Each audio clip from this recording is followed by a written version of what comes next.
안녕하세요. 당신의 귓가입니다. 오늘은 지난번 질서 너머 1편에 이어 2편으로 네 번째 법칙을 읽어드리려고 합니다. 네 번째 법칙은 남들이 책임을 방치한 곳에 기회가 숨어 있음을 인식하라 입니다. 제목에서부터 느낌이 딱 오지 않으세요? 동물과 달리 인간은 미래를 계획하고 대비합니다.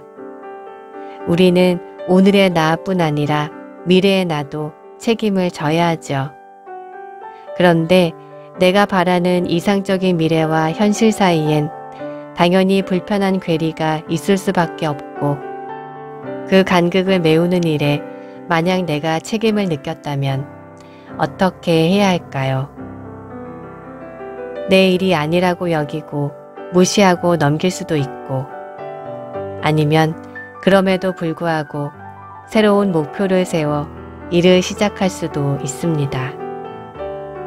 조던 피터슨 교수가 얘기하는 더 나은 단계로 나가기 위해 내가 책임져야 하는 부분 그리고 그 안에 숨어있는 기회는 무엇일까요? 네 번째 법칙, 남들이 책임을 방치한 곳에 기회가 숨어 있음을 인식하라. 지금 시작하겠습니다. 구독과 좋아요는 큰 힘이 됩니다. 당신의 가치를 끌어올려라. 임상심리학자이자 교수로서 나는 사람들의 경력 개발을 지도해왔다. 내담자들 중에는 직장 동료나 부하 직원 또는 상사가 할 일을 하지 않는다는 이유로 상담을 청하는 경우가 적지 않다. 그들은 자아도취적이거나 무능하거나 성미가 고약하거나 압제적이다. 당신은 합리적인 방법들을 동원해 그들을 저지해야 한다. 순교자가 되지는 마라. 다른 사람이 내 공을 가로챌 정도로 불평하지 않고 희생하는 건 잘못이다. 하지만 당신이 현명하고 세심한 사람이라면 그런 동료들 때문에 가치 있는 일들이 무수히 방치되고 있음 또한 알아챌 것이다. 그리고 스스로에게 이렇게 물을 것이다. 내가 저 일들을 한다면 어떤 일이 벌어질까? 쉽지 않은 문제다. 아무도 하지 않는 일은 대개 필요하지만 위험하고 어렵다. 이는 그 일이 가치 있고 중요하다는 걸 의미한다. 어쩌면 당신에게 문제를 알아볼 안목이 있는 건 아닐까. 그렇다면 그것이 당신의 문제가 아니라고 어떻게 말할 수 있겠는가? 왜 이 문제는 알아차리면서 다른 문제는 알아차리지 못하는가? 깊이 생각해 볼 문제다. 직장을 포함해 어느 집단에서든 쓸모있는 사람이 되고 싶다면 아무도 하지 않는 유용한 일을 찾아서 하라. 동료들보다 일찍 출근하고 늦게 퇴근하라. 위험할 정도로 무질서하다면 체계를 세워라. 근무 시간에 일하는 척하는 대신 제대로 일하라. 마지막으로 업계 또는 경쟁사들에 관해 더 많이 공부하라. 그러면 당신은 매우 가치 있는 사람, 핵심 인물이 될 것이다. 그리고 사람들이 당신의 진가를 알아보고 인정하기 시작할 것이다. 당신은 이렇게 말할지 모른다. 글쎄요, 그렇게 중요한 일을 저는 못할 것 같은데요. 그 일을 할 수 있는 사람이 되려고 노력해보면 어떨까? 우선 작은 문제부터 시작해보라. 신경 쓰이는 어떤 일이 있는데 당신이 바로 잡을 수 있을 것 같다면 그 일을 해결해 보라. 이는 어렵지 않게 물리칠 수 있는 크기의 용과 대결하는 것이다. 작은 용이라 아직 황금을 비축할 시간이 없었을 테지만 그래도 썩 괜찮은 보물이 있을지 모르고 실패할 확률은 낮다. 주어진 것 이상의 책임을 맡는다면 정말 가치 있는 사람이 될 수 있다. 그럴 때 당신은 연봉 인상, 자율성 확대, 근로시간 단축 등을 얻어내기 위해 상사에게 가서 이렇게 말할 수 있다. 여기 반드시 해야 하는 일이 10가지 있습니다. 모두 다 중요한 일인데 지금 제가 하고 있습니다. 저를 조금만 도와주신다면 더 잘할 수 있을 것 같습니다. 당신은 물론이고 모두에게 좋은 일인데 어떻게 하시겠습니까? 상사가 합리적인 사람이라면 당신은 협상에 성공할 것이다. 일은 이렇게 하는 것이다. 그리고 절대 잊지 마라. 세상에는 믿음직스럽고 쓸모 있는 사람을 발견했을 때 아주 기뻐하며 손을 내미는 정말 좋은 사람이 드물지 않다. 이렇게 진정한 이타주의가 선사하는 인생의 기쁨을 누릴 줄 아는 사람이 되어야 한다. 그러지 않으면 염세적인 지혜로 가장한 값싼 냉소주의에 빠지고 만다. 삶을 가장 든든하게 지탱해주는 의미는 책임을 받아들이는 데서 나온다. 특별히 불운하지 않다면 사람은 자기가 성취한 것을 되돌아보면서 이렇게 생각한다. 그래, 난 그 일을 해냈어. 정말 유익한 일이었지. 쉽지 않았지만 해낼 가치가 있었어. 일의 가치와 그 난이도에 상호 관계가 있다는 사실이 생소하고 기이해 보인다면 다음 대화를 생각해 보자. 당신은 어려운 일을 원하나요? 아니요, 쉬운 일을 원합니다. 당신의 경험에 비춰볼 때 쉬운 일을 하는 게 가치가 있을까요? 글쎄요, 대개는 그렇지 않겠지요. 그렇다면 실제로 당신이 원하는 건 어려운 일일 수 있습니다. 나는 다음 문장에 존재의 이유가 담겨 있다고 생각한다. 어렵다는 건 필요하다는 뜻이다. 우리가 자발적으로 기꺼이 스스로를 제약하는 것도 이런 이유에서다. 예를 들어 우리는 게임을 할 때마다 임의의 제약을 받아들여서 운신의 폭을 좁히고 제한하며 그때 드러나는 가능성을 탐구한다. 이것이 게임의 요지다. 그런 규칙이 없으면 게임은 성립하지 않는다.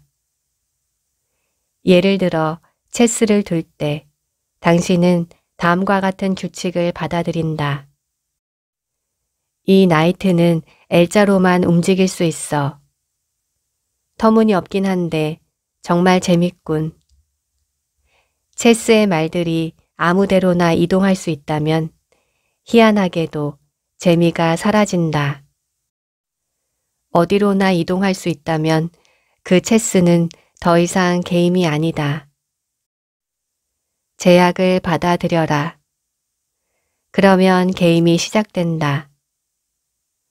제약을 존재의 필수 요소이자 인생에서 가치 있는 부분으로 받아들여야 그것을 초월할 수 있다.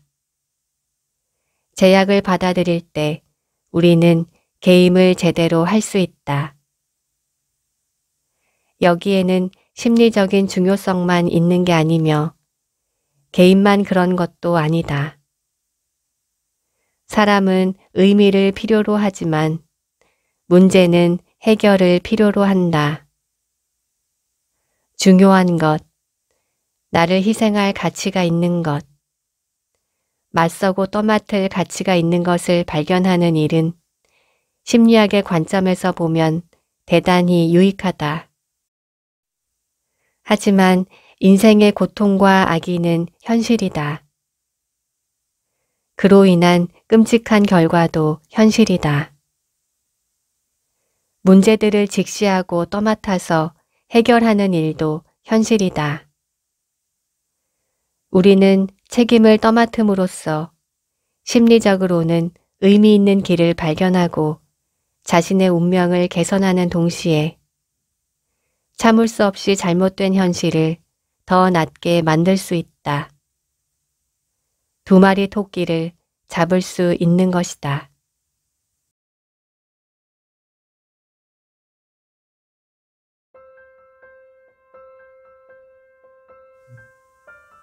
내가 되고자 하는 존재는 어떤 모습일까? 우선 우리에게는 자기 자신을 돌볼 최소한의 도덕적 의무가 있다는 점에 동의해보자. 당신이 단지 이기적인 차원에서 자신을 돌보는 데 관심이 있다면 다음과 같은 질문을 던질 수 있다. 돌본다는 건 무엇을 의미하는가?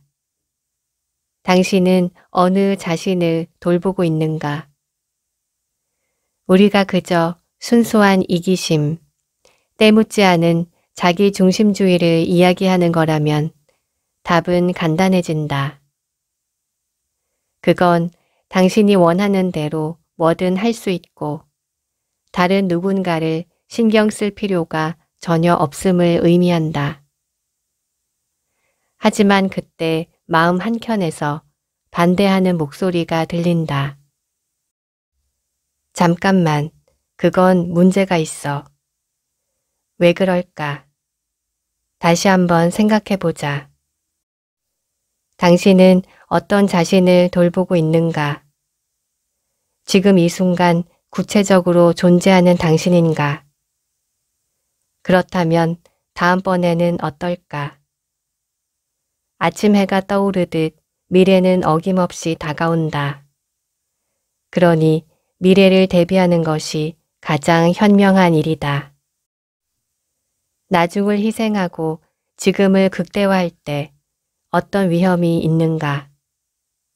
당신 입에서 경솔하고 과격한 말이 막 나오려 한다고 상상해보자. 당신은 절대 봐주지 않겠어 라고 생각하며 부당하고 잔인한 말들을 떠오르는 대로 마구 쏟아낼 것이다. 그 순간 막혔던 속이 뻥 뚫리는 기분을 느끼면서 분통을 터뜨린 것에 만족할 것이다. 하지만 곧바로 당신은 난처해지고 꽤 오랫동안 난감함에서 벗어나지 못할 것이다. 당신은 비록 이기적으로 하고 싶은 대로 하긴 했지만 그 행동이 자신에게 가장 도움이 되진 않았다. 그러니 정상적인 사람이라면 그 누구도 사랑하는 아들이나 딸에게 이렇게 말하지 않을 것이다. 자, 얘들아, 그때그때 기분 내키는 대로 행동하면 돼. 다른 건 신경 쓰지 말고. 우리가 그렇게 말하지 않는 까닭은 당신에게 그랬듯이 아이들에게도 미래가 다가온다는 사실을 잘 알기 때문이다. 어떤 것에 순간적으로 행복을 느낀다고 해서 그것이 본인에게 가장 유익하다고 할 수는 없다.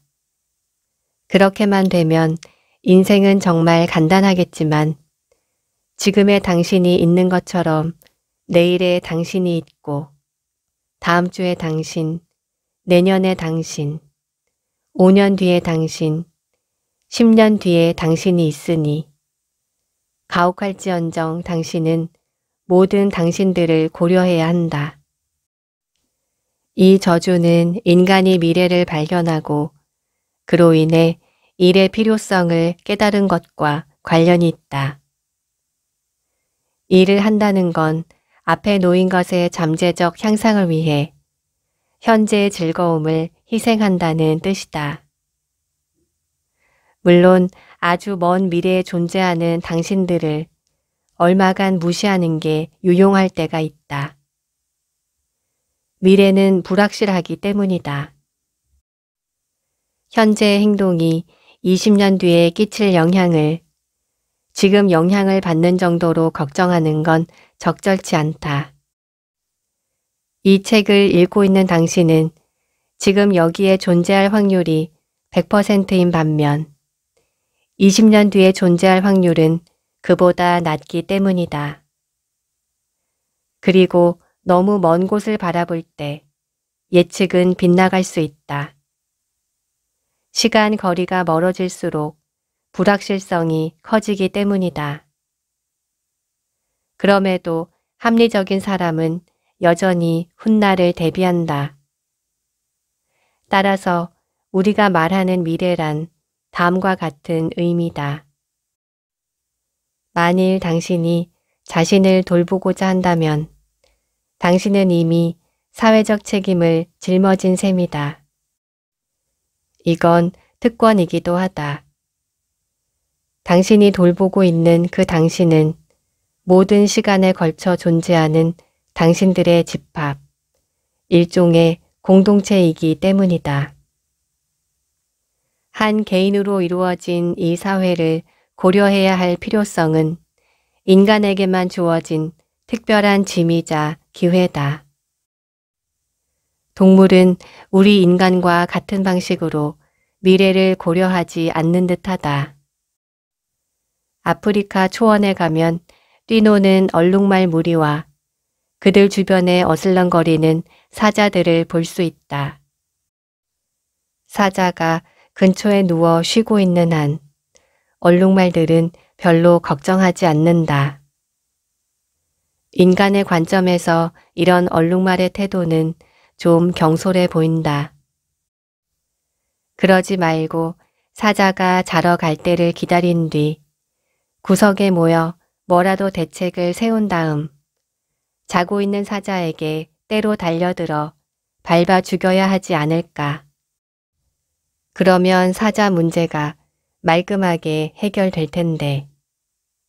하지만 얼룩말들은 그렇게 하지 않는다. 그들은 이렇게 생각한다. 아, 사자들이 축 늘어져 있군. 저렇게 쉬고 있는 사자는 아무 문제가 안 돼. 얼룩말은 시간관념이 아예 없는 듯하다. 시간을 건너뛰며 그들 자신을 개념화하지 못한다.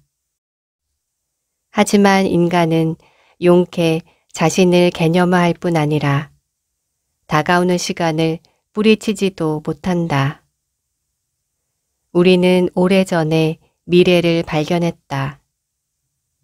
미래는 우리 각자가 살아갈 잠재적 공간이다. 우리는 미래를 현실로 취급한다. 지금은 미래가 있을 수 있는 현실이지만 결국에는 지금이 될 확률이 높기 때문이다. 따라서 우리는 부득이 미래를 고려하게 된다. 당신은 자기 자신과 꼭 붙어 산다. 당신은 바로 지금의 당신과 미래의 당신을 모두 책임져야 한다. 만일 자기 자신을 올바로 대하고 싶다면 당신은 시간을 건너뛰며 되풀이되는 당신의 재현을 고려해야 한다. 우리는 오늘 나 자신과 게임을 해야 하는데 그 게임이 내일, 내달, 내년에 할 게임에 방해가 되지 않아야 한다. 따라서 편협한 이기심은 역효과를 부른다. 이런 이유로 철저한 개인주의 윤리는 한마디로 모순이다. 자기 자신을 대해야 하는 방식과 다른 사람을 대해야 하는 방식은 사실 별 차이가 없다. 예를 들어 결혼 생활에서 배우자와의 문제는 당신 자신과의 문제와 같다. 당신은 반복되는 게임의 결과들을 떨칠 수 없다. 당신은 지금 이 순간에도 전처럼 진절이 나고 경솔한 방식으로 배우자를 대할 수 있지만 내일, 다음 달, 10년 후에도 그 또는 그녀와 함께 눈을 뗄 것이다. 다른 시간대에 되풀이될 때 효과가 없는 방식으로 배우자를 대한다면 당신은 퇴행성 게임을 하는 것이며 그로 인해 두 사람 모두 큰 고통을 겪을 것이다. 이 문제는 미래의 당신과 화해하지 못하는 문제와 내용이 다르지 않다. 결론이 같기 때문이다.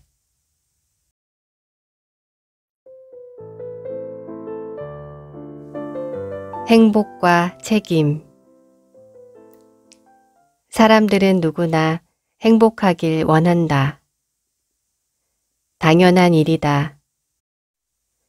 나는 다시 행복해지기를, 바로 지금 행복하기를 간절히 바랐던 적이 많다. 분명 나만 그렇지는 않을 것이다. 하지만 우리가 행복을 추구해야 한다고 믿지는 않는다. 행복을 추구하는 즉시 반복의 문제에 빠진다. 행복은 바로 지금의 것이기 때문이다. 긍정적인 감정을 강하게 느끼는 상황에 놓이면 사람들은 현재에 초점을 맞추고 충동적으로 변한다. 해 떴을 때 건초를 말려라 라는 속담도 있지 않은가. 하지만 지금은 결코 모든 것이 아니며 불행하게도 우리는 힘닿는 데까지 모든 걸 고려해야 한다. 결론적으로 여러 시간대에 우리의 삶을 최적으로 이끌어주는 것이 행복일 것 같진 않다. 그렇다고 해서 행복이 바람직하다는 걸 부인하는 게 아니다. 행복이 찾아오면 감사한 마음으로 두 팔 벌려 환영하라. 행복이 아니라면 무엇이 더 세련된 대안이 될 수 있을까? 책임을 지고 사는 것이라고 상상해 보자. 그러면 미래를 바로 잡을 수 있다. 또한 책임을 올바로 실천하기 위해 더 높은 선에 따라 믿음직하고 정직하고 품위 있게 행동한다고 상상해 보자. 더 높은 선은 앞서 이야기했듯이 여러 시간대에 걸쳐 존재하는 당신과 주변 사람들의 역할을 동시에 최적화하는 것이다. 그것이 최고선이다. 당신이 최고선에 부합하는 삶을 목표로 삼고 그것을 말로 분명하게 표현한다면 당신의 내면에선 어떤 심리적 변화가 일어날까? 첫째, 사람들이 느끼는 긍정적인 감정 대부분은 어떤 것을 달성해서 생기는 게 아니라는 점을 주목하자. 배가 고플 때 밥을 든든히 먹으면 단순한 즐거움을 느낀다. 어렵고 가치 있는 어떤 일을 성취하면 그보다 더 복잡하지만 비슷한 만족감이 든다. 예를 들어 당신이 고등학교를 졸업한다고 상상해 보자. 졸업식은 그 사건을 기념하는 일종의 축하 행사다. 하지만 다음 날 축하는 끝나고 당신은 곧바로 새로운 문제들에 직면할 것이다. 당신은 이제 고등학교의 최고참이 아니라 노동시장의 최하층이거나 새로운 고등교육기관의 신입생이다. 당신은 시시포스와 똑같은 처지다. 사투를 벌이며 바위를 산봉우리까지 밀어 올렸는데 겨우 산기슭이다. 어떤 일을 달성하면 대부분 즉각적인 변화가 일어난다. 충동적인 쾌락처럼 달성도 긍정적인 감정을 낳는다. 하지만 쾌락처럼 달성도 믿음직하지 않다. 따라서 다음과 같은 질문이 고개를 든다. 정말로 믿음직스럽고 긍정적인 감정은 어디서 올까? 바로 가치 있는 목표를 추구할 때다. 당신에게 어떤 목표가 있다고 상상해 보자. 당신은 그 목표를 달성하기 위해 전략을 세워 실행하고 그 결과를 관찰한다. 바로 여기서 가장 믿음직스럽고 긍정적인 감정이 나온다. 이것을 가장 잘 해내는 태도와 행동이 적자 생존 경쟁에서 살아남아 다른 모든 태도와 행동을 압도한다고 상상해 보자. 이 일은 심리적으로나 사회적으로 동시에 일어날 것이다. 즉, 한 개인의 생애에서뿐 아니라 수백 년에 걸쳐 사람들이 교류하고 대화하며 어떤 존재 양식이 최우선인가를 결정하는 동안에도 일어날 것이다. 이것은 결정적으로 중요한 진실을 시사한다. 책임이 없으면 행복은 없다. 가치가 있고 다른 사람이 그 가치를 인정해주는 목표가 없으면 긍정적인 감정은 없다. 어떤 사람은 이렇게 반박할지 모른다. 하지만 도대체 무엇이 가치 있는 목표인가? 당신이 즐겁지만 단기적이고 사소한 뭔가를 추구하고 있다고 가정해보자. 당신의 현명한 부부는 미래의 당신과 다른 사람들에게 가장 유익할 수 있는 목표와 그 단기적인 추구를 서로 비교할 것이다. 어쩌면 당신은 그 비교를 통해 깨달은 지혜를 무시하고 싶을지 모른다. 다시 말해 책임을 질 마음은 없고 순간적이고 충동적인 쾌락에만 집중하고 싶을지 모른다. 하지만 그런 회피가 성공하리라 믿는다면 당신은 존재의 깊은 차원에서 스스로를 속이는 셈이다. 당신의 현명하고 오래된 부분, 당신의 생존을 진지하게 걱정하는 그 부분은 쉽게 속거나 밀려나지 않는다. 그럼에도 어찌됐든 사소한 목표를 정하고 거기에 도달하기 위해 얄팍한 전략을 세웠다면 당신은 별로 만족스럽지 않을 것이다. 실제로 당신에게 그 일은 별로 중요하지 않기 때문에 당신의 관심이 충분히 우러나오지 않을 것이다. 게다가 마땅히 추구해야 할 목표를 추구하지 않는다는 사실이 당신에게 죄책감과 부끄러움, 초라함을 한꺼번에 안겨줄 것이다. 이 전략은 유용하지 않다. 나는 해야 할 일을 하나도 하고 있지 않은 사람이 만족감을 느끼는 경우를 본 적이 없다. 우리는 시간을 인식하는 동물, 즉 반복적인 게임을 불가피하게 끊임없이 하고 있음을 아는 동물이다. 미래를 아무리 무시하려 해도 소용없다. 우리는 날카로운 자의식을 가진 존재이자 생애 전반에 걸쳐 자기 자신을 개념화하는 존재이기 때문이다. 우리는 미래에 매여 있다. 도망치는 건 불가능하다. 어떤 것에 매여 있어서 그것으로부터 도망치는 것이 불가능할 때 취할 수 있는 올바른 태도는 자발적으로 돌아서서 그것에 맞서는 것이다. 단기적이고 충동적인 목표를 버리고 더 큰 목표를 가져라. 그것이 모두에게 장기적으로 도움이 되는 행동이다.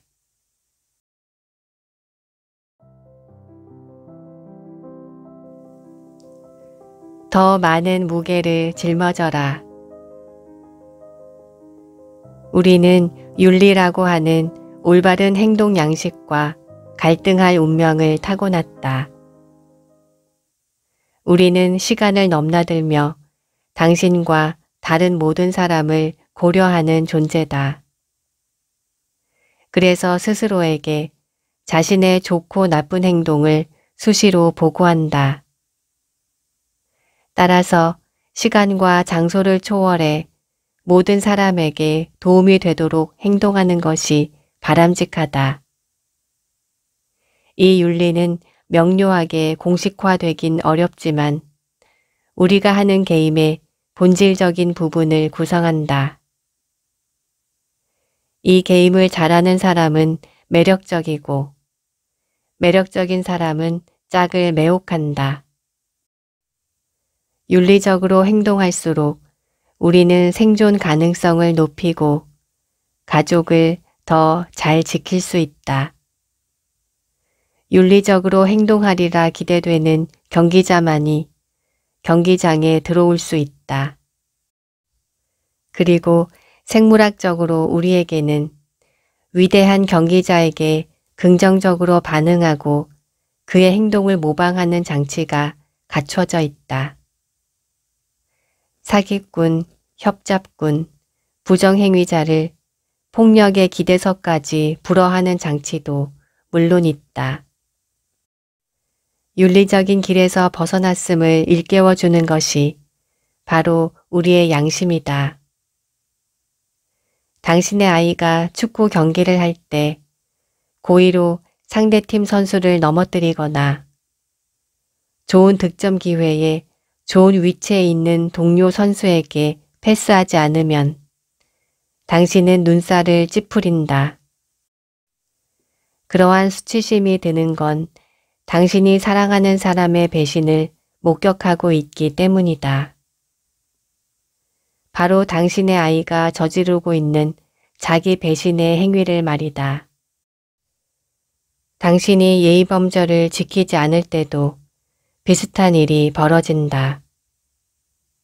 그것도 같은 본능이며 최선의 방책은 그 본능에 주의를 기울이는 것이다. 올바른 길로 가지 않으면 발을 헛디뎌 낭떠러지로 떨어지고 비참한 고통을 겪을 것이다. 혹자는 이렇게 합리화할지 모른다. 지금 여기엔 낭떠러지가 없어. 근처에도 없어. 하나 있긴 한데 앞으로 10년 동안 거기서 떨어질 일이 없을 만큼 먼 곳에 있어. 하지만 우리의 정신 가운데 가장 근원적인 부분은 이렇게 반박한다. 그건 잘못된 생각이야. 그렇게 생각하면 안 돼. 10년은 꽤 긴 시간이라 예측이 틀릴 수 있지만 그래도 현실이야. 10년 뒤에 재앙이 예상된다면 이제부터라도 그쪽으로 달려가지 않는 게 맞아. 이렇게 당신의 행동이 미래를 무시하는 쪽으로 기울어지고 있음을 알고 죄책감과 두려움을 느낀다면 신에게 감사할 일이다. 자기 자신을 배신할 때 치러야 하는 대가가 가장 깊은 차원의 죄책감, 부끄러움, 불안이라면 자기 자신을 배신하지 않아서 생기는 혜택은 지속성 있는 의미다. 그것이 책임을 포기한 곳에 숨어 있는 가장 가치 있는 기회다.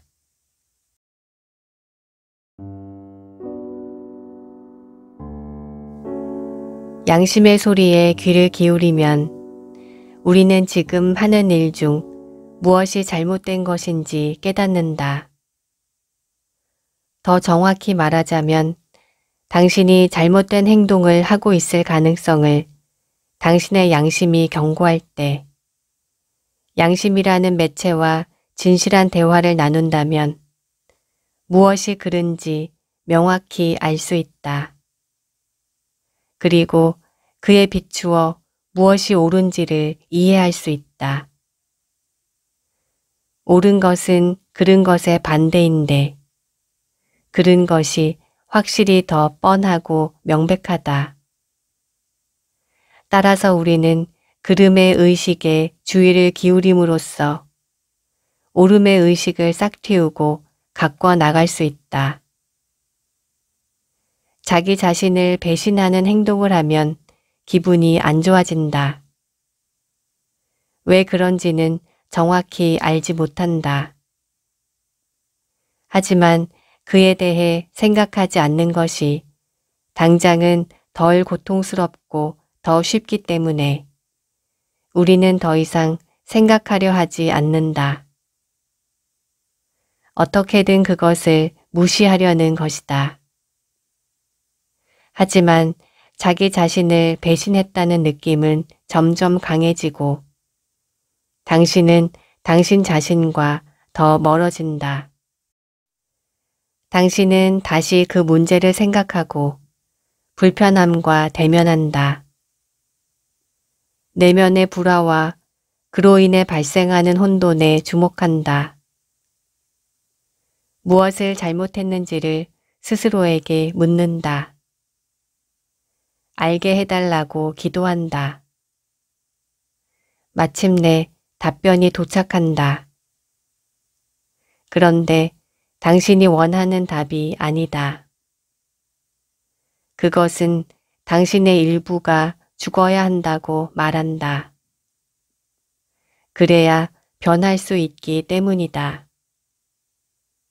그런데 죽어야 하는 그 부분은 사라지지 않기 위해 투쟁하고 근거를 대고 빌며 사정한다. 살아남으려고 수단과 방법을 가리지 않는다. 어처구니 없는 거짓말, 원통하고 화나는 기억, 미래에 대한 절망적이고 냉소적인 태도 등이 어김없이 동원된다. 하지만 당신은 버텨낸다. 분별력과 판단력을 발휘해 당신의 행동이 왜 틀렸는지를 알아내고 그에 비추어 어떻게 하는 것이 옳았을지를 이해한다. 결국 당신은 양심에 따라 행동하기 시작한다. 양심에 반하는 목소리도 있지만 그것을 동반자로 삼는다. 처음에는 지금까지 알아낸 올바른 행동들을 실천에 옮긴다. 그리고 지금 하고 있는 행동이 옳은 것인지를 확인하기 위해 그 어느 때보다 신중하게 자기 자신을 감시한다. 자신이 내뱉은 말에 귀를 기울이고 자신의 행동을 주시하고 좁은 길에서 벗어나지 않으려 노력한다. 이것이 당신의 목표가 된다. 개념 하나가 형태를 갖추기 시작한다. 나는 인생을 올바로 살겠어. 선한 것에 목표를 두겠어.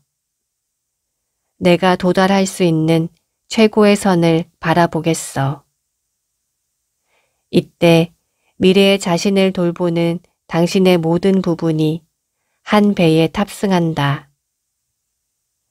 당신의 모든 부분이 오로지 한 방향을 바라본다. 당신은 더 이상 쪼개진 집이 아니다. 이제 단단한 토대 위에 확고히 서 있다. 더 이상 쉽게 설득되거나 좌절하지 않는다. 결의가 허무주의와 절망을 제압한다.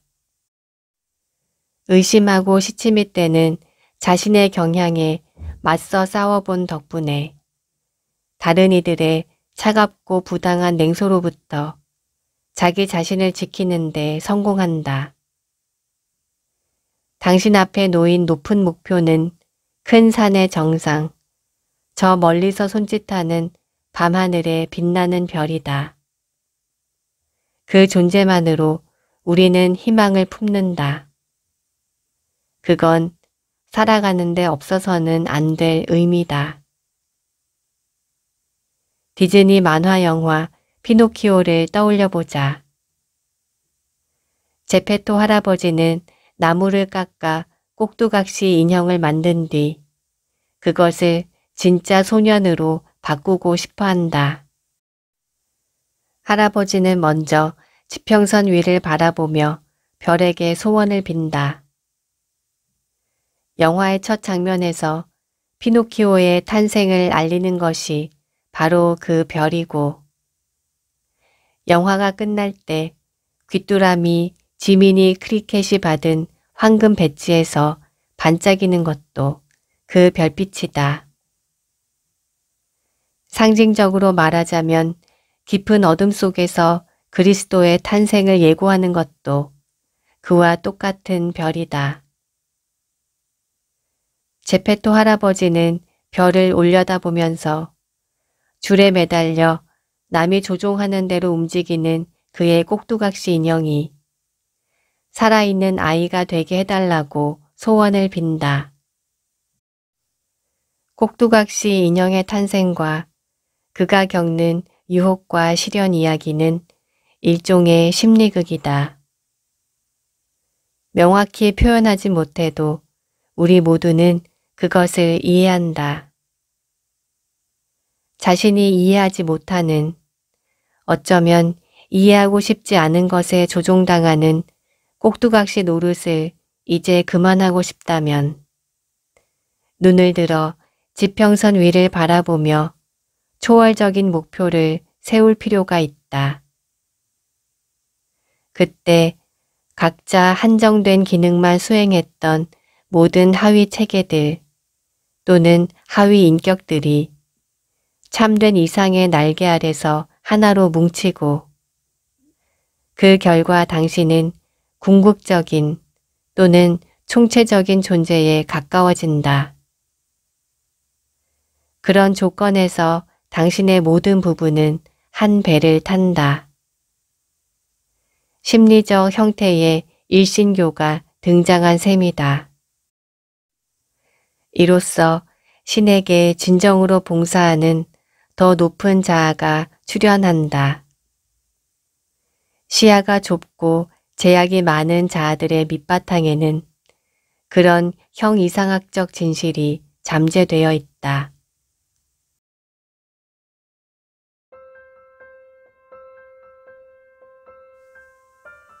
삶의 고통과 증오를 가라앉히는 해독제는 무엇일까? 각자에게 가능한 최고의 목표가 그것이다. 최고의 목표를 추구하는 데 필요한 조건은 무엇일까? 남들이 무시하거나 소홀히 하는 것들까지 책임을 지고자 하는 마음가짐이다. 어떤 사람은 이렇게 목소리를 높일지 모른다. 내가 왜 그 모든 짐을 져야 하지? 내가 왜 그런 희생과 고난과 역경을 감수해야 하지? 하지만 당신은 무엇 때문에 무거운 짐을 지기 싫다고 확신하는가? 우리는 무겁고 깊고 심오하고 어려운 어떤 것에 긍정적으로 빠져볼 필요가 있다. 그러면 한밤중에 깨어나 의문에 휩싸일 때 다음과 같이 중심을 잡을 수 있다. 나는 결점투성이지만 적어도 이 일은 하고 있어. 적어도 남에게 기대지 않고 잘 지내고 있어. 적어도 내 가족과 주변 사람들에게 도움이 되고 있어. 적어도 내가 지기로 한 짐을 지고 비틀거리지만 더 높은 곳을 향해 나아가고 있어. 진정한 자존감은 그렇게 형성된다. 자존감은 단지 순간순간에 당신 자신을 어떻게 평가하는지와 관련된 피상적인 심리 개념이 아니다. 진정한 자존감은 심리적일 뿐 아니라 실질적이다. 당신이 기꺼이 짊어진 책임에 비례해서 삶은 의미 있어진다. 이제 세상을 더 좋게 만드는 일에 참여했기 때문이다. 당신은 불필요한 고통을 최소화하고 있다. 주변 사람들에게 말과 행동으로 용기를 주고 있다. 당신과 다른 사람의 마음에서 증오를 몰아내고 있다. 예를 들어 한 벽돌공이 벽돌을 하나씩 쌓아 올리는 이 지루한 일이 무슨 의미가 있느냐고 묻는 상황을 생각해 보자. 그 벽돌공은 단지 벽돌을 쌓는 게 아니다. 벽돌이 쌓이면 벽이 되고 벽은 건물의 일부분이 된다. 만일 그 건물이 대성당이라면 어떤가? 대성당은 최고선을 찬양하기 위해 지어진다. 그런 상황에서 벽돌을 하나하나 쌓는 것은 신성한 일에 참여하는 행위다. 하지만 벽돌공이 매일매일 해야 할 일을 충분히 하지 않는다면 대성당은 결코 완성될 수 없다. 당신의 목표가 충분히 높지 않을 때도 같은 일이 일어난다. 반면 충분히 높은 목표가 있을 때는 그 목표와 관련해 인생의 진정한 의미를 느끼고 삶의 고통과 제약을 이해하고 받아들일 수 있다. 우리는 의미 있는 것을 추구할 때 삶에 몰입한다. 당신은 의미 있는 길을 가고 있다. 자기 기만과 죄악에 빠지지 않고 그렇게 최고선을 향해 나아갈 때 의미를 알아보는 가장 근원적이고 믿을 만한 본능이 모습을 드러낸다. 의미 있음을 의식할 수 있다는 건 당신이 의미 있는 길 위에 있음을 보여주는 표지다. 또한 당신을 이루고 있는 그 모든 복잡성이 내면에서 일목요연해져서 한 점에 맞춰졌다는 증거다. 그 점에는 추구할 만한 것, 바로 세계의 균형을 잡아주고 조화를 이루게 하는 것이 있다. 그것은 음악을 들을 때 명확히 감지된다. 음악은 본래 의미에 대한 본능을 불러일으킨다. 당신이 허무주의를 잔뜩 뿜어내는 데스메탈을 좋아한다고 가정해보자.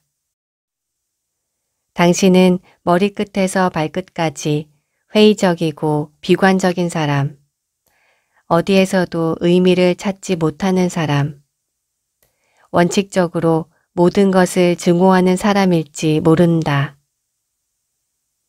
하지만 당신이 좋아하는 그 데스메탈 밴드가 일사불란한 연주로 특유의 하모니를 터뜨릴 때 당신은 그 음악에 빠져든다.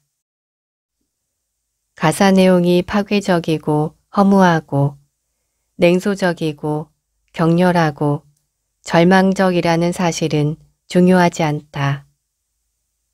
그 음악이 손짓해 당신의 영혼을 부르고 암시적인 의미로 그 영혼을 채우면 당신은 감동한다. 당신은 어느덧 음악과 하나가 되어 고개를 흔들고 박자에 맞춰 저도 모르게 발을 구르기 시작한다. 겹겹이 조화롭게 쌓인 소리의 패턴은 예측과 반전을 거듭하며 당신을 한 방향으로 이끈다. 그 완벽한 조화 속에서 질서와 혼돈은 영원히 춤을 춘다. 그리고 아무리 냉소적일지라도 음악에 맞춰 당신은 춤을 춘다. 패턴과 방향성이 있는 그 조화에 보조를 맞춘다. 그리고 그 속에서 지속성 있는 의미를 발견한다.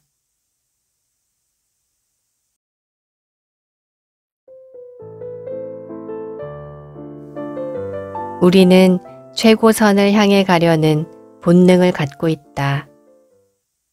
그 본능은 우리의 영혼을 지옥에서 불러내 천국으로 이끈다. 그런 본능이 있기에 우리는 자주 환상에서 깨어나 현실을 자각한다. 물론 사람들은 당신을 실망시킬 것이다. 당신 또한 스스로를 배신할 것이다. 그로 인해 당신의 직장, 당신의 상사, 당신의 배우자와의 의미 있는 연결고리를 잃어버릴 수도 있다. 당신은 이렇게 생각한다. 세상은 엉망이야.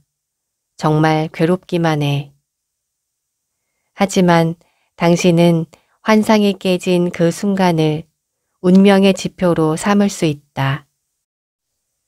그 지표는 방치된 책임, 다시 말해 아무도 손대지 않은 채 내팽개쳐져 있지만 누군가 해야만 하는 일들에 대한 책임을 가리킨다.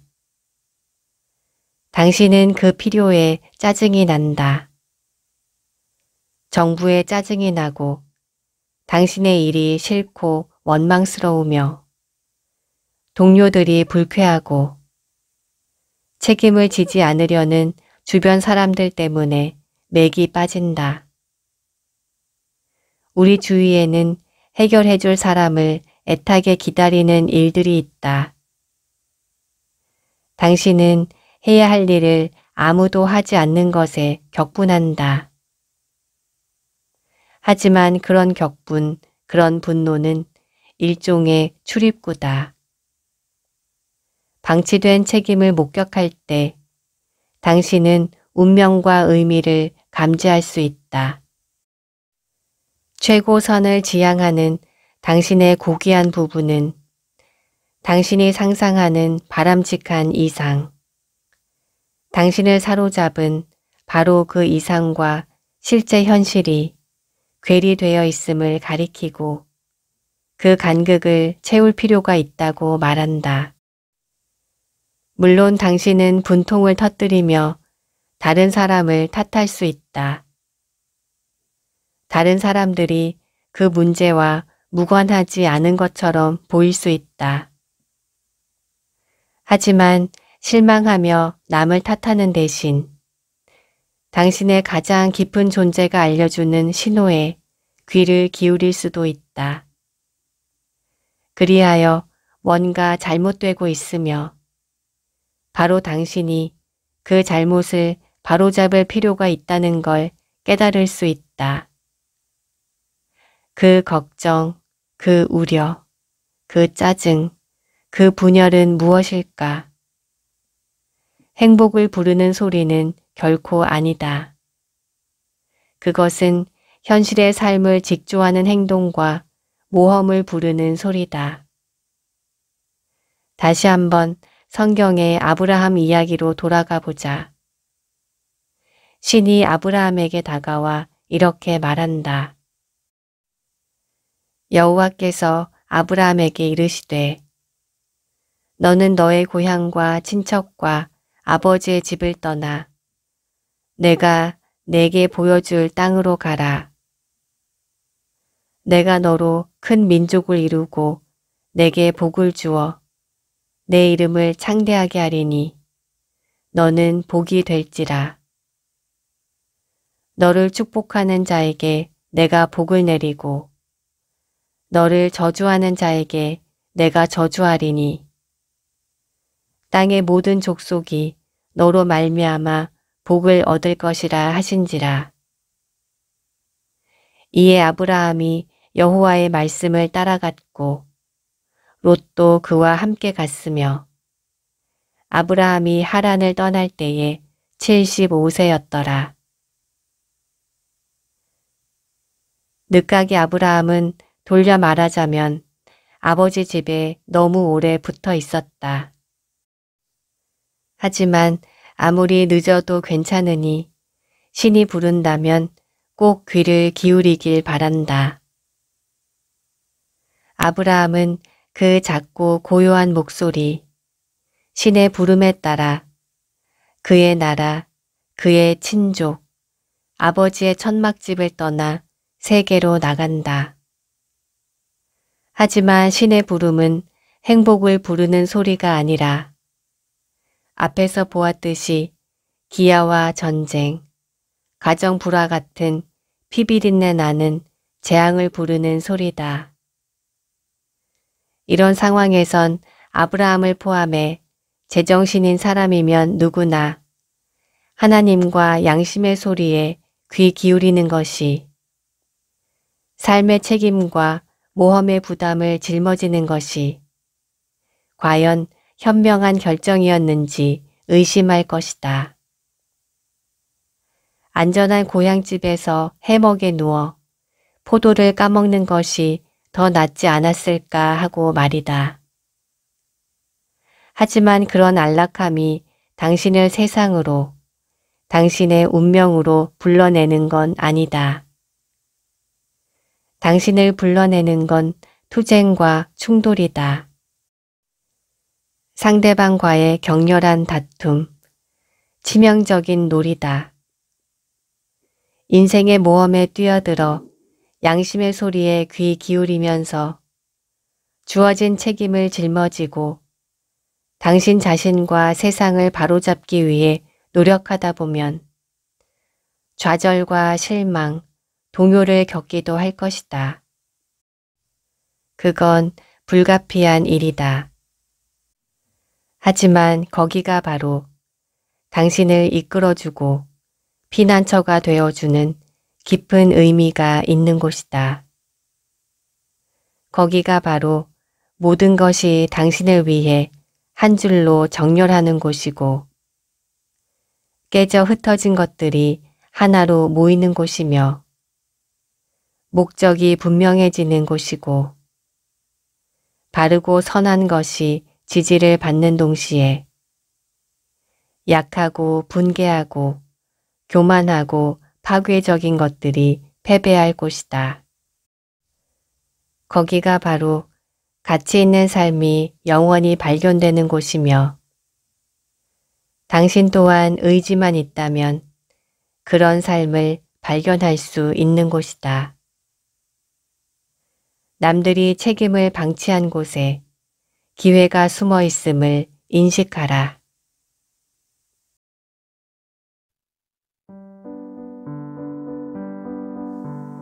질서 너머의 네 번째 법칙.